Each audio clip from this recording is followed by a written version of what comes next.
कामगारांना महाराष्ट्र घरेलू कामगार कल्याण मंडळाकडे केवळ ₹1 नोंदणी करता येत असून या मंडळामार्फत राबवण्यात येणाऱ्या विविध योजनांचा लाभ घेण्याकरता कामगारांनी नोंदणी करावी असे आवाहन कामगार मंत्री डॉक्टर सुरेश खाडे यांनी केले आहे।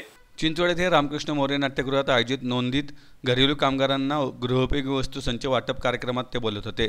यावेळी आमदार उमा खापरे, अमित गोरखे, कामगार विभागाच्या प्रधान सचिव विनीता वेद सिंघल, कामगार आयुक्त डॉक्टर HP तुम्मोड, अप्पर कामगार आयुक्त शैलेंद्र पोळ, उपायुक्त अभय गीते, सदाशिव खाडे, घरेलू कामगार विविध संघटनांचे प्रतिनिधी उपस्थित होते। डॉक्टर खाडे म्हणाले, घरेलू कामगारांना या गृहोपयोगी वस्तूंच्या संचाच्या माध्यमातून मायेची ऊब देण्याचा शासनाचा प्रयत्न आहे।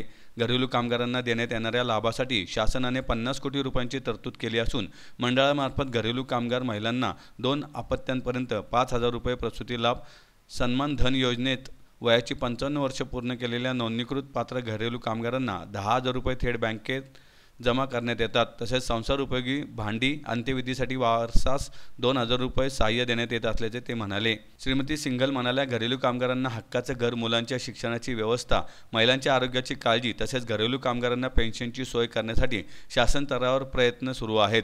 घरेलू कामगार मंडळाकडे अधिकाधिक महिलांनी नोंदणी करावी व इतरांनाही नोंदणीसाठी प्रेरित करावे असे आवाहन त्यांनी केले।